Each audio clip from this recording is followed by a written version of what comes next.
ఇక్కడ ఇంకొక రహస్యాన్ని మనం గమనిద్దాం. ఇక్కడ చాలామంది కృష్ణుడి మీద చేసే ఆరోపణలు ముఖ్యంగా ఇతర మతాల వాళ్ళు చేస్తారు. మనం సమాధానం చెప్పలేక ఊరుకుంటాం. ఏమంటే ఆడవాళ్ళు స్నానం చేస్తుంటే బట్టలు ఎత్తుకెళ్ళిపోయి చెట్టు మీద కూర్చోవచ్చండి అంట. దానికి సమాధానం ఇక్కడ వస్తుంది. ఆయన సరదాకి చేయలేదు ఆ పని. మొట్టమొదట గ్రహించాలి, ఆయన 7 ఏళ్ల వయస్సులో చేశాడు ఈ పని. పెద్దవాడై చేసింది కాదు. ఆయన వయస్సు 7 ఏళ్ళు. భాగవతం ప్రకారం లెక్క కట్టుకుంటే సరిగ్గా ఆయనకి 7 ఏళ్ళు లెక్క, 7-8 ఏళ్ళు అంతకు మించి లేవు. అప్పుడు చేశాడు ఈ పని. 7 ఏళ్ల పిల్లాడు ఆడవాళ్ళ బట్టలు ఎత్తుకుపోయి చుట్టూ మీద కూర్చుంటాడా? ఎందుకు చేశాడో స్పష్టంగా పోతన గారు భాగవతంలో చెప్పారు. ఈ చదవని గ్యాంగ్ ఉంటారా, మిడిమిడి జ్ఞానం వాళ్ళే మాట్లాడతారు అనవసరంగా. వీళ్ళు కాత్యాయని వ్రతం చేస్తున్నారు. గోపికలు కాత్యాయని వ్రతం చేస్తున్నారు. ఆ వ్రతం చేసేవాళ్ళు ఏ వ్రతం చేసినా సరే అందరూ గుర్తుపెట్టుకోవాలి. ఆ రోజు మనం నీళ్ల గదిలో స్నానం చేసినా సరే ఏదో ఒక బట్ట కట్టుకునే స్నానం చేయాలి. వివస్త్రలుగా స్నానం చేయకూడదు. పురుషులు కానీ స్త్రీలు కానీ ఏ వ్రతం చేసినా సరే, ఇంట్లో తద్దినం పెట్టినా సరే, సత్యనారాయణ వ్రతం చేసినా సరే, కాత్యాయని వ్రతం చేసినా సరే, శ్రావణ మాసం వ్రతం చేసినా సరే, వ్రత దీక్షలో ఉన్నప్పుడు చేసే స్నానం దిగంబరంగా చెయ్యకూడదు. మిగిలిన రోజులకు ఆ నిబంధన లేదు. వీళ్ళు అందరూ ఉండేటువంటి చెరువులో, అది రహస్యం ఎక్కడో ఉంటుంది, లేకపోతే వెళ్తారు కదా, కానీ అక్కడ కూడా అది బహిరంగ ప్రదేశం. అక్కడికి వీళ్ళు ఏం చేశారంటే వీళ్ళ బట్టలు గట్టు మీద పెట్టి వెళ్ళి దిగారు దిగంబరంగా. అలాగే ఎప్పుడూ స్నానం చేసి కాత్యాయని దేవి వ్రతం చేయకూడదు. అమ్మవారు శపిస్తుంది. అలాగే వ్రత నియమాలు పాటించకపోతే కుదరదు. నియమం నిష్ఠ అంటారు. నియమం ఉంటే నిష్ఠ ఉంటుంది. నియమం లేనివాడికి నిష్ఠ కూడా ఉండదు. అందుకని మనం పిల్లలకి చెప్పేటప్పుడు నియమాల గురించి చాలా గట్టిగా చెప్పాలి. అబ్బాయి జపం ఎప్పుడు చేయాలి, పారాయణ ఎప్పుడు చేయాలంటే స్నానం చేయాలి, మంచి బట్టలు కట్టుకోవాలి, ఉతికిన బట్టలు, ఓ చోట కూర్చోవాలి, శుభ్రంగా దేవుడు పటం ఎదురుగా పెట్టుకోవాలి, నమస్కారం చేసుకోవాలి, అప్పుడే నువ్వు సంధ్యావందనం చేయాలి, పారాయణ చేయాలని చెప్పాలి తప్ప సోఫాలో కూర్చుని సోఫాలో కాళ్ళెట్టి చేయని చెప్పకూడదు. ఇక్కడ వాడు చెడిపోతాడు పూర్తిగా. ఎలా చేసినా భక్తి ప్రధానం, ఎలా చేసినా మనస్సు ప్రధానం. ఈ మెట్ట వేదాంతాలు అక్కడ పనికిరావండి. దీన్ని మెట్ట వేదాంతం అంటారు. అది ఎవరికి? ఒక బ్రహ్మజ్ఞాని అయిన వాడికి, ఒక స్థాయికి చేరినవాడు ఎలా చేసినా పర్వాలేదు. రమణ మహర్షి స్థాయి మనదే స్థాయి, మనది రమణీయ మహర్షి స్థాయి. ఇక్కడ మనం పట్టుకుని ఇష్టం వచ్చినట్టు చేస్తే అలాగా, స్నానం చేయమంటే చెయ్యాలి, ఉతికిన బట్టలు అంటే ఉతికిన బట్టలే, కూర్చోవలసిందే ఖచ్చితంగా శుభ్రంగా ఉండాలి, అయితే మనస్సు నిలబడదు. ఇక్కడ ఆ వ్రత నియమాన్ని కాదని వాళ్ళు దిగంబరంగా స్నానానికి దిగారు. వాళ్ళకి అది తెలిసి రావాలి కాబట్టి బాలకృష్ణుడు ఎవరండి? శ్రీరామో లలితాదేవి శ్రీకృష్ణ శ్యామలా స్వయం. శ్రీరాముడు అంటే సాక్షాత్తు లలితాదేవి. అందుకే అంత అందంగా ఉంటాడు. పుంసామోహన రూపాయ పుణ్యశ్లోకాయ మంగళం. లలితాదేవి ఎంత అందంగా ఉంటుందో శ్రీరాముడు అంత అందంగా ఉంటాడు. లలితాదేవి యొక్క అంశే శ్రీరాముడు. మరి శ్రీకృష్ణుడు ఎవరండి? శ్రీరామో లలితాదేవి శ్రీకృష్ణ శ్యామలాస్వయం. శ్యామలాదేవి యొక్క అంశ శ్రీకృష్ణుడు. అందుకే శ్యామలాదేవి నీలమేఘం రంగులో నల్లగా ఉంటుంది, కృష్ణుడు నల్లగా ఉంటాడు. మరి ఆ శ్యామలాదేవే కదా కాత్యాయని దేవి. ఆయన వ్రతం చేస్తూ ఉంటే మరి ఆయన అవతార పురుషుడు కదండి, ఆవిడ అవతారమే కదా. ఈయన కూడా కల్పించుకోకుండా ఎలా ఉంటాడు? అందుకని వచ్చి చాటుగా వీళ్ళ బట్టలు గట్టు మీద పెట్టిన మీద పట్టుకుని చెట్టు ఎక్కేశాడు. వీళ్ళు అమాయకంగా ఏమనుకున్నారు? అయ్యో పిల్లాడు యశోదమ్మ కొడుకు ఇలాంటి పనులు కూడా చేస్తున్నాడు, ఇప్పుడు మేము బయటికి రావాలంటే అలాగా చచ్చిపోతున్నాం. అసలే పైగా అది చేసేది కార్తీక మాసం, చచ్చిపోతున్నారు చలిలో ఇక్కడ చెరువులో స్నానం చేయలేక. అసలే చెరువులో దిగాం, కార్తీక మాసం కూడా వ్రతం చేద్దామంటే వీళ్ళు ఏమున్నాడంటే అప్పుడు పోతన గారు పద్యం రాస్తున్నాడు. వ్రతములు చేయుచు ఒక్కమారైన ఎవ్వానిన్ విచారించినన్ వ్రతభంగంబులు మానును అట్టి వరదున్ వామాక్షులీక్షించియున్ గతచేలా ప్లవనంబు నేడు వ్రతభంగం వంచు భావించి పాలతటన్యస్తకరాబ్జలై సరసలీలన్ మృక్కిరిట్లందరున్. వాళ్ళకి వ్రత రహస్యాలు, నియమ రహస్యాలు తెలియజేశాడు. మీరు ఎలా దిగారో అలాగే బయటికి రండి, అప్పుడు బట్టలు ఇస్తారు. ఎలా వస్తామయ్యా, మేమంతా వయస్సులో ఉన్నవాళ్ళం, ఇప్పటికే ఎవరన్నా మూగుతారు కూడా, ఇంకా నయం సోషల్ మీడియా లేదు కాబట్టి సరిపోయింది. అందుకని మేము ఎలా వస్తామా, ఎలా దిగారు మరి? వ్రత నియమాలు తెలియవా? అందుకని మీరు శరీరాన్ని కూడా మర్చిపోయి, మీరు అసలు స్త్రీలు అనే విషయం మర్చిపోయి, మీరు ఈ వయస్సులో ఉన్నారు అనే విషయం మర్చిపోయి, కేవలం ఏకమేవాద్వితీయం బ్రహ్మ అని వేదం చెప్పిన మాట ఉందే, దాన్ని గుర్తు చేసుకోండి ఖచ్చితంగా. దృష్టి చాలా ముఖ్యమండి. ఇటువంటి సందర్భాలు అర్థం చేసుకునేటప్పుడు మన దృష్టి చాలా ముఖ్యం. అంతా ఒక్కటే, అంతా ఒక్కటే. ఇక్కడ భావన నాకు ఉండబట్టి నేను మాట్లాడగలుగుతున్నానమ్మా. లేకపోతే ఒక్క మనిషిని 5 అడుగులు 2 అంగుళాలు మించి పొడుగు లేనివాడిని, మధ్యాహ్నం భోజనం చేస్తే మళ్ళీ మధ్యాహ్నం భోజనం వరకు భోజనం చేయని వాడిని ఇంతమందిని నిలబెట్టుకుని ధైర్యంగా ఎలా మాట్లాడతానండి అసలు? ఇందులో ఎంతమంది పండితులు ఉంటారు, ఎంతమంది సంస్కృతం తెలిసిన వాళ్ళు ఉంటారు. ఏమైనా తప్పు చెబితే పట్టుకుంటే నా పరిస్థితి ఏమిటి ఇక్కడ? నేను ఎందుకు నిర్భయంగా ఉన్నాను అంటే ఇదంతా ఒక్కటే, ఆ ఒక్కటైన భగవంతుడి గురించే నేను మాట్లాడుతున్నా. అందుకని ఆయన చూసుకుంటాడు. అదే వేదం చెప్పింది, బ్రహ్మవా ఇదమగ్ర ఆసీత్ తదాత్మానమేవ, బ్రహ్మవా ఇదమగ్ర ఆసీత్ తదాత్మానమేవ, అహం బ్రహ్మాస్మీతి, బ్రహ్మవా ఇదమగ్ర ఆసీత్ తదాత్మానమేవ, అహం బ్రహ్మాస్మీతి, తదిదం సర్వమభవతు, బ్రహ్మైవ పశ్యతి బ్రహ్మణా బ్రహ్మ పశ్యతి. సృష్టికి మూలము, మధ్యలోనూ, అంతంలోనూ ఉన్నది ఒకే ఒక పదార్థం, దాన్నే బ్రహ్మ అంటారు. తదాత్మానమేవా, అదెవరంటే నేను నేను నేను అని లోపల ఏది స్ఫురిస్తుందో అదే. అహం బ్రహ్మాస్మి, అందుకని ఇక్కడ కూర్చున్న వాళ్ళందరూ భగవత్ స్వరూపమే, అందులో సందేహమే లేదు. కొందరికి తెలవచ్చు, కొందరికి తెలియకపోవచ్చు. ఈ మైకు, ఆ కెమెరా ఇవన్నీ కూడా భగవత్ స్వరూపాలే. ఇందులో అమ్మవారు జడశక్తి రూపంలో ఉంది, మీలోనూ నాలోనూ చిచ్చక్తి రూపంలో ఉంది. చిచ్చక్తి చేతనారూప, జడశక్తి జడాత్మక, తేడా ఏం లేదండి. అది గ్రహించగలిగితే మనం బయటపడినట్టేనండి ఈ దుర్భరమైన జీవితాల నుంచి.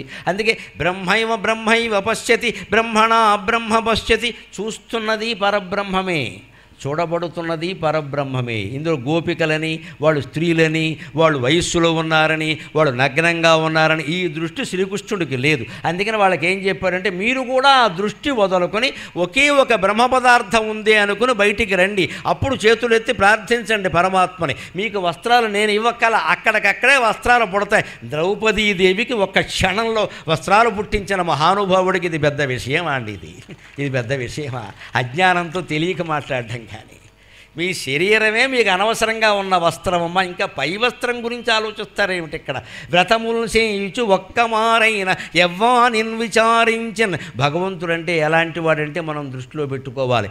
ఎంత ఆడంబరంగా వ్రతం చేసినా సరే, ఎన్ని లక్షలు ఖర్చు పెట్టినా సరే, ఎంతమందికి భోజనాలు పెట్టినా సరే, ఎన్ని నైవేద్యాలు పెట్టినా సరే, ఇవన్నీ భగవంతుడు చూడడమ్మా.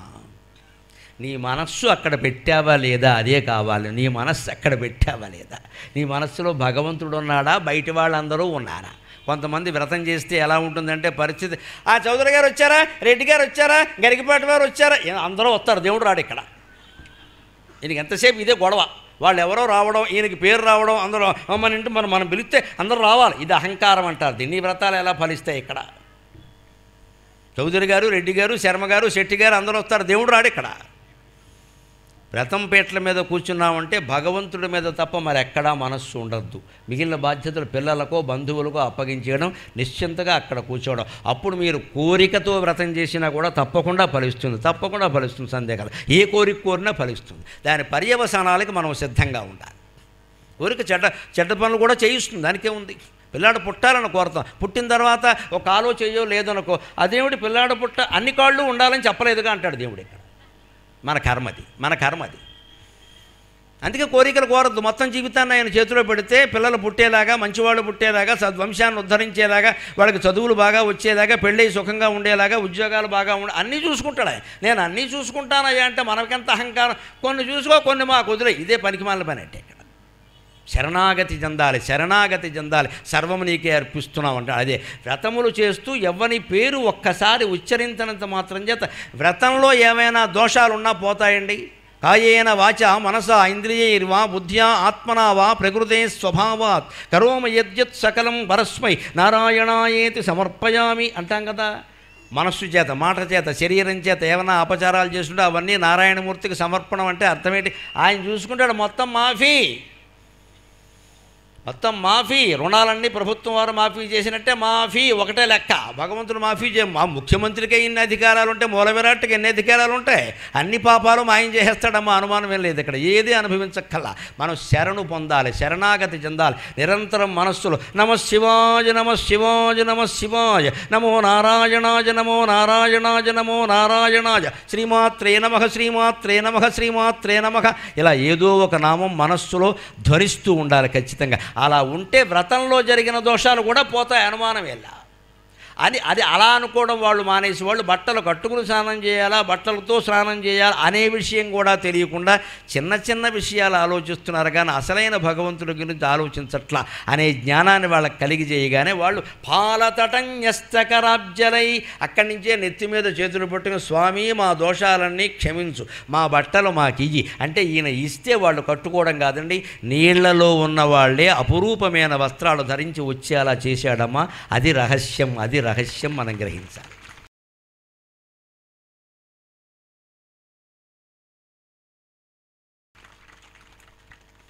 అది గ్రహిస్తే గోపికా వస్త్రాపహరణంలో ఉండే లీలంతా అర్థమవుతుంది. చూసే దృష్టిని బట్టి ఏదైనా సరే ఉంటుంది. గమనించండి, భౌతిక జీవితానికి ఆధ్యాత్మిక జీవితానికి తేడా ఏమిటో తెలుసా? ముందు ఒక వస్తువు కనపడుతుంది. భౌతిక జీవితం అంటే ఆ వస్తువు కనపడింది, దాని మీద మన చూపు పడింది, దాని గురించి మన మనస్సు ఏదో చెప్పింది, ఇది కెమెరా అని చెప్పింది. ఒక వస్తువు అక్కడుంది, లేకుండా రాదుగా. దాని మీద నా చూపు పడింది, నా చూపు గ్రహించిన కంటి నుంచి ఏర్పడిన ఒక నాడి మనస్సు దగ్గరికి వెళ్ళి ఇది కెమెరా అని చెప్పింది. దీన్ని చూడగానే ఇది మైకు అని చెప్పింది. ఇది భౌతికత. ముందు రూపం, దాని మీద మన చూపు, దాన్ని బట్టి మన ఆలోచన. ఇది భౌతికత. ఆధ్యాత్మికత ఎలా ఉంటుందో తెలుసా? రాముడు, కృష్ణుడు, వశిష్ఠుడు, సుఖమహర్షి లాంటి వాళ్ళ దృష్టి ఎలా ఉంటుందంటే ముందే వాళ్ళ ఆలోచనలో దేన్ని సంకల్పిస్తారో అదే వాళ్ళ కళ్ళల్లోంచి బయటకు వస్తుంది. ఆ వస్తువే అక్కడ ప్రత్యక్షం అవుతుంది. వాళ్ళ తపశ్శక్తి వల్ల తేడా అది. అంటే తపశ్శక్తి ఉన్నవాళ్ళు ఏదనుకుంటే దాన్ని ప్రత్యక్షం చేసుకోగలరు. ప్రత్యక్షం అయిన దాని గురించి ఆలోచించడం కాదు ఇక్కడ. అంటే మామూలుగా జాతకాలు చెప్పేవాళ్ళు అందరూ జరగబోయేది చెబుతారు, మహాయోగులు జరగబోయేది చెప్పరమ్మ. వాళ్ళు ఏది చెబితే అది జరుగుతుంది, అంతే లెక్క. జరగబోయేది ఏమిటని వాళ్ళు ఆలోచించరు. వాళ్ళు సంకల్పించి ఇది జరగాలి అంటారు, జరుగుతుంది అంతే. మొత్తం చిత్రం ఇలా రౌండ్ తిరిగిపోతుంది, మొత్తం మాయైపోతుంది ఇక్కడ. అటువంటి భగవంతుణ్ణి మనం ఆశ్రయించాలి. చివరిగా ఒక ముఖ్యమైన విషయం చెప్పుకుని 5 నిమిషాల్లో మనం సెలవు తీసుకుందాం. ఇక్కడ గోపికలతో ఆయన రాసలీలను సాగించాడు కదా, సందేహం ఏం లేదండి, రాసలీలలే. ఈ భాగవతంలో ఉన్నదే అక్కడ 16,108 మంది. అంకె కూడా తప్పు చెప్తున్నారు, సరిగ్గా చెప్పండి. 16,108 అని భాగవతంలో ఉంది, ఏం అనుమానం వెళ్ళా. వాళ్ళందరూ ఈయన్ని కోరారు, భౌతిక సంగమమే కోరారు. అందుకే కామోత్కంఠత గోపికల్ అనే పద్యం వచ్చింది ఇక్కడ. వాళ్ళు కామవాంఛతోనే సమీపించారు, సందేహమే లేదు. అందులో తీర్చాడు. ఎలా తీర్చాడో భాగవతంలో చెబుతాడు, వ్యాస భాగవతంలో. మన మనస్సులో ఉండేటువంటి దుర్మార్గపు కామవాంఛలు కావు. ఏవం పరిష్వంగకరాభిమరిష స్నిగ్ధేక్షణోల్లాస విలాసహాసై ఏవం పరిష్వంగకరాభిమరిష స్నిగ్ధేక్షణోల్లాస విలాసహాసై రేమే రమేశో వ్రజసుందరీభిః రేమే రమేశో వ్రజసుందరీభిః యథార్భకః స్వప్రతిబింబ విభ్రమః యథార్భకః స్వప్రతిబింబ విభ్రమః. శ్రీకృష్ణుడు 16,000 మంది గోపికలని కామక్రీడలతోనే ఆనందింపజేసిన మాట నిజం. ఏం వ్యాసుడు ఏం అబద్ధం చెప్పట్లా, పోతన గారు అబద్ధం చెప్పలా, మేము చెప్పమండి. మనకు అర్థం అవ్వాలి కదా ఆ విషయం. స్పష్టంగా చెప్పాడు ఏం చేశాడు అనేది. ఏవం ఇదే విధంగా పరిష్వంగా కౌగులించుకున్నాడు, కరాభిమరిష చేతులతో ముట్టుకున్నాడు, స్నిగ్ధేక్షణ వాళ్ళని మత్తెక్కించేలా చూశాడు, ఉద్దామ విలాస హాసై రకరకాల విలాసాల విన్యాసాలు చేశాడు, నవ్వాడు, అన్నీ చేశాడు. కానీ అన్నీ ఎలా చేశాడు అంటే రేమే రమేశక వ్రజసుందరీభిః. రమేశక లక్ష్మీపతి అయిన శ్రీ మహావిష్ణువు శ్రీకృష్ణుడై పుట్టి వ్రజసుందరీభిః ఈ గోపికలతో క్రీడించిన మాట నిజం. రేమే, అందులో సందేహమేమీ లేదు. కానీ ఎలాగా? ఈ ఉదాహరణలో పెట్టాడు వ్యాసుడు కృష్ణతత్వం అంతా. యథార్భకః స్వప్రతిబింబ విభ్రమక. ఒక పసిబాలుడు ఒక పెద్ద అద్దం మీద పడుకోబెట్టామనుకోండి, చిన్నపిల్లాడిని పెద్ద అద్దం ఒకటి నేల మీద పెట్టి వాడు అద్దం అంటున్నాడని పెద్ద అద్దం ఒకటి తయారు చేసి వాడికి హాని కాకుండా అన్ని జాగ్రత్తలు తీసుకుని పసిపిల్లాడిని అద్దం దగ్గరికి విడిచిపెట్టామనుకోండి, అద్దంలో ఉన్న పిల్లాడితో వాడు ఎలా క్రీడిస్తాడో అలాగే కృష్ణుడు గోపికలతో క్రీడించాడు అన్నాడు. ఈ పసిపిల్లాడి క్రీడ ఎంతో కృష్ణుడి క్రీడ కూడా అంతే. పైగా అద్దంలో ఉన్న పిల్లాడు అని వ్యాసుడు ఎందుకన్నాడు? యథార్భకః స్వప్రతిబింబ విభ్రమః. తన ప్రతిబింబాన్ని తానే చూసి విభ్రమానికి లోనైన పసిపిల్లాళ్ళ ఎందుకన్నాడు అంటే ఈ లోకమంతా నేనే కదా, విశ్వం విష్ణుర్వ షట్కారో భూత భవ్య భవత్ ప్రభుః.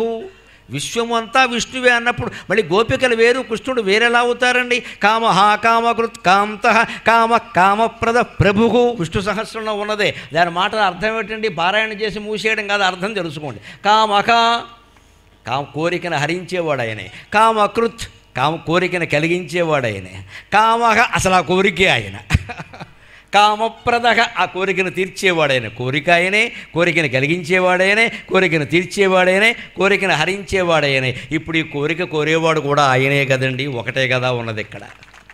ఇంకో మాట చెబుతాను, విష్ణు సహస్రం వైష్ణవోత్తములు నా ఎదురుగా ఉన్నారు, నాకు చాలా ఆనందంగా ఉంది. స్తవ్య స్తవప్రియ స్తోత్రం స్తుతి స్తోతారణప్రియ. దాని అర్థం ఏమిటి గమనించండి. స్తవ్యక స్తవం చేయబడుతున్నవాడు ఆయనే, స్తవప్రియక ఆ స్తవాన్ని ఇష్టపడుతున్నవాడు ఆయనే, స్తోత్రం ఆ విష్ణు సహస్రం గ్రంథం పారాయణ స్తోత్రం కూడా ఆయనే. అంతేకాదు స్తోత చదువుతున్న భక్తుడు కూడా ఆయనే. స్తవ్య స్తవప్రియ స్తోత్రం స్తుతి ఆయనే, స్తోత ఆ స్తోత ఆయనే, చదువుతున్నవాడు ఆయనే, చదువు ఆయనే, చదువుతున్న గ్రంథం ఆయనే, చదివిన పారాయణ చూసి సంతోషించేవాడు ఆయనే, కోరికలు తీర్చేవాడు. ఇక్కడ రెండో వాడు ఎవడున్నాడండి? మరి గోపికలని కృష్ణుడని ఆడని మొగని యువతని యువకుడని ఎందుకు విడదీస్తున్నాం మనం? మానవులను ఉన్న భేదాలన్నీ దేవుడికి పెడతాం ఇక్కడ పట్టుకెళ్ళి మనం. అందుకల్ల మనకు అజ్ఞానంతో మాట్లాడతాం తప్పితే ఒక పసిపిల్లాడు అద్దంలో తన ప్రతిబింబంతో తాను క్రీడించినట్టే గోపికలతో క్రీడించాడు. ఎందుకు క్రీడించాల్సి వచ్చింది? ఆయన కాంక్ష ఏమీ లేదండి. ఈ గోపికలు సామాన్యులు కాదండి, వాళ్ళ పూర్వజన్మలు తెలిస్తే కాళ్ళు గడుగుతామమ్మా, నిజంగా కాళ్ళు గడుగుతాం. అందులో శరభంగుడు మొదలైన మహర్షులంతా ఉన్నారు. రామాయణ కాలంలో వనవాసం చేస్తున్న రాముణ్ణి చూసి మోహించారు. ఎవరో తెలుసా? 16,000 మంది ఋషులు. రాముడు అంత అందమైనవాడు, కృష్ణుడు కంటే అందమైనవాడు ఎవరంటే రాముడే. ఎందుకంటే కృష్ణుని సౌందర్యాన్ని స్త్రీలే మోహించారు, రాముని సౌందర్యాన్ని చూసి పురుషులు మాయలో పడ్డారు. విచిత్రంగా పురుషుడికి స్త్రీ అందం, స్త్రీకి పురుషుడు అందం నచ్చడం పెద్ద విషయం కాదు. లోపంలో చాలామంది ఉన్నారు ఇక్కడ. పురుషుడికి పురుషుడు అందం నచ్చడం. ఒక స్త్రీ ఎవరైనా మరో స్త్రీని చూసి మీ అందాన్ని చూసి నేను అసూయపడుతున్నాను అంటే ఆ స్త్రీ ఖచ్చితంగా సౌందర్యవతి, అనుమానం లేదు. మొగాడు అండం కాదు ఇక్కడ. ప్రతి మొగాడికి వాడి బెళ్ళం తప్ప ఊళ్ళో వాళ్ళందరూ నచ్చుతారు. పురుషుడు సౌందర్యాన్ని కూడా పురుషుడు మెచ్చుకోవాలి. కృష్ణుడు సౌందర్యాన్ని మెచ్చుకున్న వాళ్ళు, ఆస్వాదించిన వాళ్ళు, అనుభవించిన వాళ్ళంతా స్త్రీలే. కానీ రాముడు సౌందర్యాన్ని చూసి మేము సీత అయితే బాగుండు అనుకున్న వాళ్ళు పురుషులు. అందున పురుషోత్తములు, అందున మహర్షులు, అందున శరభంగ మహర్షి. ఆయన పేరే విచిత్రం, శరభంగాలు. మన్మథుని శరాలు ఆయన దగ్గర భంగమైపోయాయి. మన్మథ వాంఛకు లొంగలేదు, రాముడు చూసి మోహంలో పడ్డాడు. అంత మాయ, అంత మాయ. అందుకే పుంసాం మోహన రూపాయ పుణ్యశ్లోకాయ మంగళం. పురుషులను సైతం మోహింపజేసినటువంటి దివ్యమంగళమూర్తి ఎవరంటే రామచంద్రమూర్తి. అందుకే రాముడు మనకేం సందేశం ఇస్తున్నాడు? నువ్వు అంత అందంగా ఉన్నప్పుడు నాయన ఒక్క భార్యకే అంకితమై ఉండు, నాకు మళ్ళీ కొంపలు అంటుకుపోతాయి లేత అని చెప్పాడు. అంత అందంగా ఉన్న ఆడది కానీ, అంత అందంగా ఉన్న మగవాడు కానీ తన చుట్టూ తానే గిరి గీసుకోవాలి. మనం బయటికి వెడితే చాలా ఇబ్బందులు ఉంటాయి. అందమైన వాళ్ళకు ఉంటాయి, లేని వాళ్ళకి ఎందుకు ఉంటాయి? అందుకని మన చుట్టూ మనమే గిరి గీసుకోవాలి. నేను నా ఇష్టం వచ్చినట్టు ఉంటా అంటే జరగకుండావన్నీ జరుగుతాయమ్మా. అదే రాముడు చెబుతున్నాడు. ఎంత అందంగా ఉన్నాడు కాబట్టి శరభంగ మహర్షి అదో రకంగా చూశాడు. చూడగానే మహర్షి ఆయన నవ్వి ఊరుకున్నాడంటే వచ్చే జన్మలో చూసుకుందాం, ఈ జన్మకు నో వేకెన్సీ అన్నాడు ఆయన. ఆ వచ్చే జన్మ ఈ 16,000 మంది పుట్టారు. వాళ్ళంతా ఋషులండి, సామాన్యులు కదా. వాళ్ళ కాళ్ళు కొడుకుతాం వాళ్ళ పూర్వజన్మలు తెలిస్తే. అది రహస్యం. అది తెలుసుకోకుండా మనం మాట్లాడుతూ ఉంటే అలాగా. ఇంకొక మాట, శ్రీకృష్ణుని యొక్క లీల ఈ చిన్నప్పుడు చేసిన విషయాలు కాదండి, చివర భయంకరమైన లీల చేశాడు ఆయన. ఆ పద్యంతో మనం సెలవు తీసుకుందాం. భయంకర లీలది. ముసిరిన గర్వబుద్ధి. కృష్ణావతారం గురించి 10 పద్యాలు రాస్తూ సాగరఘోష కావ్యంలో కృష్ణ పరమాత్మ వైకుంఠానికి వెళ్ళిన సందర్భాన్ని నేను వర్ణించిన పద్యం ఇది. ముసిరిన గర్వబుద్ధి ముని ముక్షుల నవ్వగజేసి బంధుగుల్ ముసలము బుట్టిపోయిరి ప్రబుద్ధులు నిత్యసుర ప్రసిద్ధులై. ముసిరిన గర్వబుద్ధి ముని ముక్షుల నొవ్వగజేసి బంధుగుల్ ముసలము పుట్టిపోయిరి ప్రబుద్ధులు నిత్యసురా ప్రసిద్ధులై. బిసరుగ పత్రనేత్రుడును వేసిన వేషము తీసివేయుటల్ మసికనులెత్తి చూచి తిని మాయగదా మరి చావు పుట్టుకల్. కృష్ణావతారం ముగింపును వర్ణిస్తూ సాగరఘోష కావ్యంలో నేను రాసిన పద్యం ఇది. యాదవులకు ఎందుకు శాపం వచ్చింది? ముసిరిన గర్వబుద్ధి, గర్వం కారణంగా గర్గుణ్ణి, విశ్వామిత్రుణ్ణి, నారదుడు లాంటి మహర్షులు వస్తే ఆక్షేపించారు. మొగాడికి ఆడవేషం వేసి లోపల తరగడా పెట్టి పొట్ట దగ్గర వీడు గర్భంతో ఉన్న, ఈ అమ్మాయి గర్భంతో ఉందండి, ఆడపిల్ల పుడుతుందా మగపిల్ల ఆడపుడు, ఒళ్ళు ఏమనాలి దీన్ని? ఎటువంటి చమత్కారాలు ఇవి మహర్షులతోట మన చమత్కారాలు. వాళ్ళు అన్నారు ఖచ్చితంగా ఆడదే, గర్భం ధరించింది కదా, ముసలం పుడుతుంది, అది కొట్టుకుని మీరు చేస్తారని చెప్పారు వాళ్ళు. ముసలం అంటే రోకలి బండ, రుబ్బురోలు పొత్రం, అదే పుట్టింది. విచిత్రం, అది పుట్టగానే కృష్ణుడికి చెప్పారు. దాంతోనే పోతారు మహర్షుల శాపం. పైగా గాంధారి శాపం కూడా ఉంది, తప్పదు, ఏం చేయలేమని. కానీ బలరాముడికి కృష్ణుడికి మళ్ళీ తేడా చెబుతున్నా. బలరాముడి దగ్గరికి వెళ్ళారు. ఆయన ఏమన్నా తెలుసా, ఏం పర్వాలేదు, అరగదీయండి, ఇదే మానవ ప్రయత్నం అంటే. కృష్ణుడు చూవి ఎంత అరగదీసినా అది నిన్ను కరగదీయడం ఖాయం, ఊరుకో మాట్లాడక, ఎలాగో పోతావని తెలుసుకుని జపం చేసుకుని నువ్వు అరగతీస్తావేటి ఇక్కడ. కృష్ణుడు అంటే నచ్చలా వీళ్ళకి. ప్రయత్నం కదా, ఎంతసేపు మనం చచ్చిపోతాం, రేపైనా డాక్టర్ గారే స్వయంగా చెప్పినా సరే అమెరికా వెళితే బతుకుతామా అంటాడు. ఇక్కడ చావడానికి సిద్ధంగా ఉన్నవాడికి అమెరికా ఎందుకండి, పక్కనే శ్మశానం ఉంటే. అంత ఆశ మనిషికి జీవుడి మీద. అందుకని బలరాముడిని అడిగారు. ఆయన ఏం పోయిందా, అరగదీయండి. బలవంతులందరూ యుద్ధంలో మిగిలారుగా, సాత్యకి, కృతవర్మ, బ్రహ్మాండమైన సైనికులు మిగిలారు కదా, వాళ్ళు వచ్చి అరగదీస్తే అది ముక్కలై కరిగి చివరికి ఇంత ముక్క మిగిలిందండి. విధి ఎంత బలీయమో చూడండి. వ్యాసుడు భారతంలో చెబుతాడు, విధిం నగ్రసతే ప్రజ్ఞాం చ గ్రసతే విధికి. మానవుడు ఎంత తెలివితేటలు ప్రదర్శించినా విధి ముందు అవి నిష్ఫలమైపోతాయి. జరగవలసిందే జరుగుతుంది. అందుకే రమణ మహర్షి అంటారు, జరగవలసినది ఎందరు అడ్డుకున్ననూ ఆగదు, జరగకూడనది ఎంత ప్రయత్నించినను జరగదు, కావున మౌనముగా ఉండుటే శ్రేయస్కరము అన్నాడు ఆయన. ఏదైనా విధి బలీయం అనేది మన కుటుంబాల్లో, మన ఉద్యోగాల్లో ఎక్కడైనా వస్తే అది జరుగుతుంది. దానికి మన మనస్సును సిద్ధం చేసుకోవాలి, దాన్ని మార్చే ప్రయత్నం చేయొద్దండి. ఇంకా నువ్వు రేపొద్దున పోతావు అని ఎవడైనా ఖచ్చితంగా జాతకం చెబితే, బాబు పోయేలోగా నేను చేయవలసిన పని ఏమిటో చెప్పండి అని చెప్పాలి. రేపుని 10 రోజులు చేయాలంటే ఏం చేయాలనుకోడు, వాడు 10 ఎకరాలు కొట్టేస్తాడు మన దగ్గర, రేపే చచ్చిపోతావు. రకరకాల యజ్ఞాలు చేయిస్తాడు, మాయలు చేస్తాడు, 10 ఎకరాలు వాడు కొట్టేస్తాడు, మనం రేపు వెళ్ళిపోవడం ఖాయం. ఎందుకు భగవన్ నిర్ణయాన్ని మార్చాలని చూస్తున్నావు మిత్రమా? ఎలా మారుతుంది అది? అది కృష్ణుడు బలరాముడు చేశాడు, అరగదీయముడు. వీళ్ళు ఏం చేశారు, చివరి వరకు అరగదీసి ఇంత మొక్క మిగిలింది. ఎంత బళ్ళో మేస్టార్ ఉపయోగించే చాక్ పీస్ అంత శుద్ధ మొక్క, అంత మొక్క మిగిలింది. ఇంత మొక్క మన్నేం చేస్తుందని సముద్రంలో బారేశారు. అది అక్కడే ఉండాలి కదా, అక్కడే ఉంది. అక్కడే సముద్రంలో ఒక రకమైన గడ్డి పెరిగింది. అది ఆ ముసలం చిన్న రకమైన గడ్డి పరకల కింద మారింది. అది అరిగిపోయి సముద్రపు నీళ్ళలో కలిసి గడ్డి పరకల కింద మారింది. చివరి కృతవర్మ, సాత్యకి వీళ్ళందరూ శుభ్రంగా తప్పదాగేసి కూర్చుని కౌరవ యుద్ధంలో ఎప్పుడో జరిగిపోయిన వాటిని అన్నింటినీ చర్చించుకున్నారు. ఇక్కడ నువ్వు భూరిశ్రవసుని చంపావు, ఎలా చంపావు? సాత్యకి దొంగ యుద్ధం చేసి చంపావు, అర్జునుడు చంపాడు, నువ్వు చంపావా అని కృతవర్మ. నువ్వేనా పెద్ద చేసేవేటి? ఇక్కడ అశ్వత్థామ వచ్చి అందరినీ చంపేస్తుంటే చూస్తూ కూర్చున్నావు, దుర్యోధనుడు పక్షంలో పోరాడు అని వీడన్నాడు. అసలే పుచ్చుకుని ఉన్నారు కదా, అందుకని శుభ్రంగా ఎక్కేసింది బాగా. దాంతో ఆ గడ్డి పీకి కొట్టుకుంటే ఆ గడ్డి పరకలు మొత్తం వంశాలను నాశనం చేసేసేయండి, మొత్తం వంశాలను నాశనం చేసి గడ్డి పరక మొత్తం గరుత్మంతుడు ఆయుధంలో అయిపోయిందండి. ఆశ్చర్యకరంగా విధి బలీయమైతే అంతే, తాడు పామై గరుస్తుందండి. అదే దైవానుగ్రహం ఉంటే పాము కూడా తాడులాగా మారిపోతుందండి. అనుమానమేం లేదు. ఆ దైవానుగ్రహాన్ని సంపాదించాలి. అంతమంది చనిపోతుంటే కృష్ణుడు ప్రదర్శించిన లీల ఏమిటో తెలుసా? ఆపలేదు, ఆగండని చెప్పలేదు. ఆ చనిపోయిన వాళ్ళలో 72 మంది ఆయన సంతానం ఉన్నారు. ఇక్కడ ఆయన 8 మంది భార్యలు, గోపికలు, వీళ్ళందరినీ పక్కనెట్టండి, 16,000 మంది. 8 మంది భార్యలకి 8 పదులు 80 మంది సంతానం ఉన్నారు. భాగవతంలో చెప్పారు. ఒక్క అమ్మాయి రుక్మిణీదేవికి కలిగింది. రుక్మిణీదేవికి 11 మంది సంతానం, మిగిలినందరికీ 10. మళ్ళీ ఎవరు దెబ్బలాడుకునే సమస్య లేకుండా ఆల్ ఇంటూ 10 ఇచ్చాడు ఆయనకి, తిరుగు లేకుండా. ఇక్కడ ఈ 10 మందిలో 70, ఈ 80 మందిలో సుమారుగా ఓ 10-15 మంది కౌరవ పాండవ యుద్ధంలో వెళ్ళిపోయారు. మిగిలిన వాళ్ళందరూ ఇక్కడ శుభ్రపేత్వా ఆగళానాం పేత్వా వెళ్ళిపోయారు. ఇక్కడ మన ఇంట్లో ఎవరికైనా ఏమైనా జరిగితే ఎంత తలడిల్లిపోతామండి. కృష్ణుడు చివరి సమయంలో కూడా ఎంత లీల ప్రదర్శించాడు అంటే, తను చూస్తున్నా సరే, తనకి గోపాలకులు వచ్చి చెబుతున్నా సరే, పోనీయండి వాళ్ళ కర్మ అటువంటిది, ఋషుల్ని ఏడిపించుకు తిన్నారు, వాళ్ళకి శాపం వచ్చింది. గాంధారి శాపం మహాసాధ్వి శపించింది, యాదవ వంశం నాశనం అవుతుందని. తప్పదు, వెళ్ళనీయండి అని చెట్టు కింద వేణుగానం చేసుకుంటూ నాటకం వేసిన వాడు తన మేకప్ తొలగించుకున్నట్టుగా ఆ తొడుక్కున్న డ్రెస్ అంతా తీసి అక్కడ మంచం మీద బారేసినట్టుగా కృష్ణావతారాన్ని విరమించాడమ్మా, కృష్ణావతారాన్ని విరమించాడు పరమాత్మ.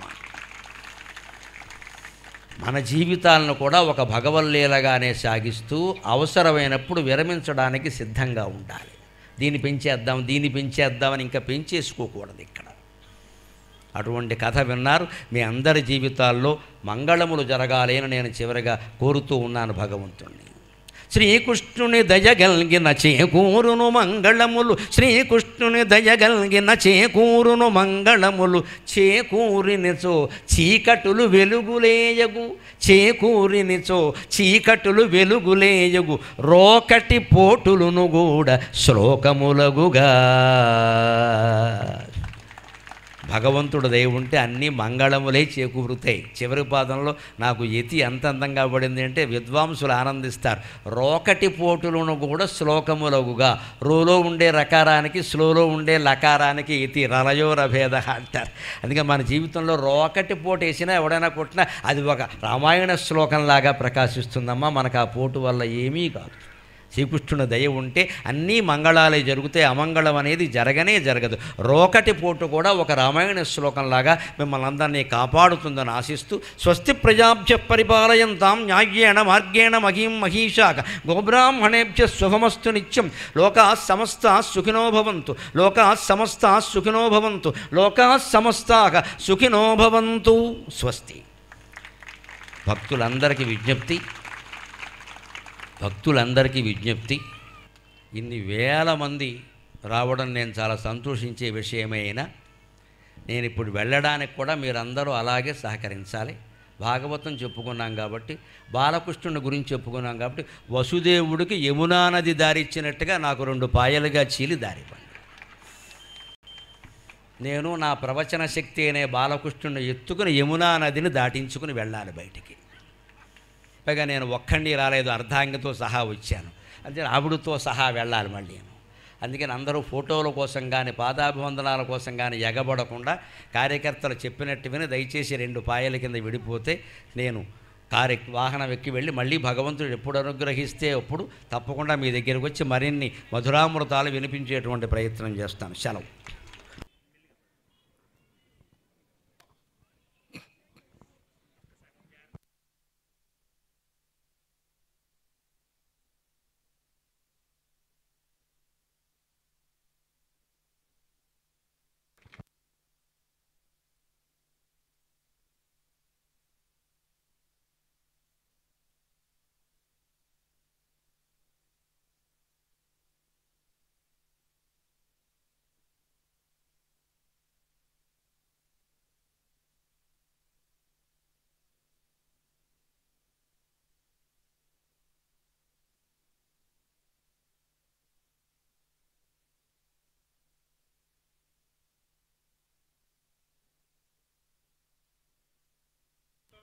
ज्योतिष्कृतति सूर्या विश्वमाभासिरोचनम्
మహాసహస్రావధానికి అక్షర నీరాజనం పుణ్యదంపతులు శ్రీ గరికపాటి వెంకట సూర్యనారాయణ వెంకటరమణమ్మ దంపతుల ముద్దు బిడ్డ అధ్యాపకుడిగా ఉద్యోగ జీవితాన్ని ప్రారంభించి తదుపరి గత 50 సంవత్సరాలుగా తన 288 పైచిలుకు అవధానాలు, సాహిత్య రచనలు, పలు రేడియో దూరదర్శన్ కార్యక్రమాల ద్వారా తెలుగు జాతిని నిరంతరం జాగృతం చేస్తున్న శ్రీ శ్రీ శ్రీ శ్రీ శ్రీ శ్రీ డాక్టర్ గరికపాటి నరసింహారావు గారికి నమస్సుమాంజలి. పద్మశ్రీ పురస్కార గ్రహీత ఓ అవధాన శారద, మీ ప్రవచనాలతో తరించిన తెలుగు నేల కళారత్నగాను, పురకరించిన భారతావని పద్మశ్రీగాను సత్కరించుకున్నాయి. మీరు పుట్టింది నన్నయ్య పుట్టిన గోదావరి తీరం, నివసిస్తున్నది విశ్వనగరం భాగ్యనగరం హైదరాబాద్. మీ కీర్తి విశ్వజనీనం, అనుమాన్య అజరామరం. మీ కుమారులు శ్రీశ్రీ మరియు గురుజాడలు. మీ ప్రవచనాలు మూఢాచారాలు, మతమౌఢ్యాలపై ఎక్కుపెట్టిన విల్లంబులు. మీ రచనలు అవధానాలు తెలుగు జాతికి వెలుగులు నింపే దివ్య దీపావళులు. మీ పురస్కారాలు తెలుగు జాతి ప్రేమాభిమానాలు. తెలుగు జాతి ఉన్నంత వరకు మీ యశస్సు ఆచంద్ర తారార్కం. మహాసహస్రావధాని డాక్టర్ శ్రీ గరికపాటి నరసింహారావు గారి శారదా దంపతులకు శ్రీ శ్రీ వెంకటేశ్వర స్వామి కరుణ కటాక్ష వీక్షణములు, విశ్వేశ్వరుని చల్లని వీక్షణాలు మెండుగా ఉండాలని, ఆది దంపతుల వారి మీరిరువురు నిండు నూరేళ్ళు ఆయురారోగ్య ఐశ్వర్యాలతో వర్ధిల్లాలని, మీ అవధాన ప్రవచనాలతో తెలుగు జాతి నిరంతరం ఒలలాడించాలని నిండు మనస్సుతో ఆకాంక్షిస్తూ శ్రీ సీతారామచంద్రస్వామి దేవస్థానం వారు ఈ యొక్క పురస్కారాన్ని స్వామికి అందజేస్తున్నారు. సర్వే జన సుఖినో భవంతు, సమస్త సన్మంగళాని భవంతు.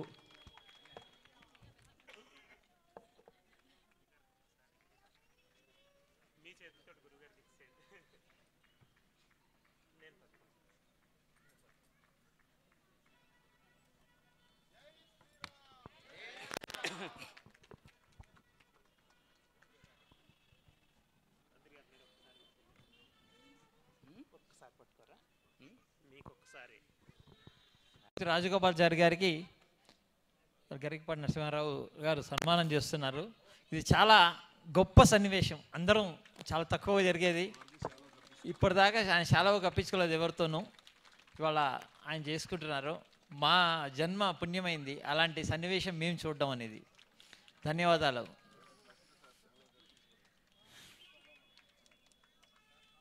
మా గుడికే ఇటువంటి గురుగారు దొరకడం మాకు అపురూపం. అటువంటి గురుగారికి సన్మానం జరగడం ఇంకా మాకు చాలా సంతోషకరమైంది.